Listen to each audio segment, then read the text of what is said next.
Following its defeat at the polls in November, the supporters behind legalizing recreational marijuana are gathering petitions and making another run at the possible amendment next year. West 2 News political reporter Greg Fox spoke with attorney John Morgan, who's weighing in on why he thinks it failed and why it may have an uphill climb in 26.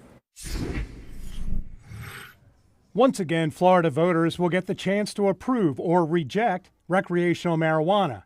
It failed in November because only 56% of voters approved, a majority, but not enough to reach the 60% threshold for passage. This time, the Smart and Safe Florida campaign is gearing up again to try and put the measure in front of voters with its prime financial backer, Trulieve, having already invested $20 million since the beginning of the year. All the people in the industry are strong about it. They got money now, so I think it will pass. Attorney John Morgan talked with us about the new proposed amendment. He successfully bankrolled and campaigned for the passage of medical marijuana in 2016, an industry in which 912,000 patients are receiving cannabis as medication. Under the ballot title Adult Personal Use of Marijuana, the 2026 measure would specifically prohibit marketing and packaging attractive to children and prohibit smoking and vaping in public, two key concerns raised by opponents last year.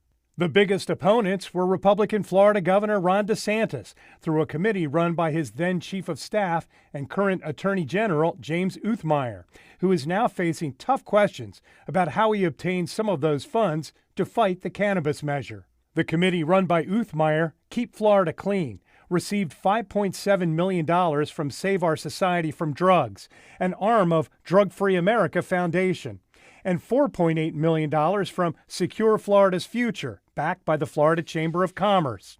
Both of them after receiving a total of $10 million in grants from the Hope Florida Foundation, run by First Lady Casey DeSantis. While DeSantis denies any wrongdoing, Morgan thinks he won't be the biggest challenge to passing recreational marijuana. He's not going to be on the ballot.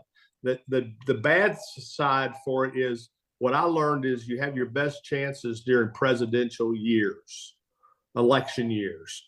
That's what I did when I lost medical marijuana the first time and I regrouped. I said, I needed a bigger turnout because there's just some people that don't vote. Truly, even other big cannabis companies caught heat from critics last time around because they said they were creating a monopoly on the cultivation, distribution, and production of marijuana. This time around, if the amendment passes, those three areas would be separated into smaller licenses to allow for more competition. Covering Orange County, Greg Fox, West 2 News. The Smart and Safe Florida campaign, with money from a variety of cannabis companies, spent more than $150 million last year in the unsuccessful effort to pass recreational marijuana. Trulieve declined comment for our report.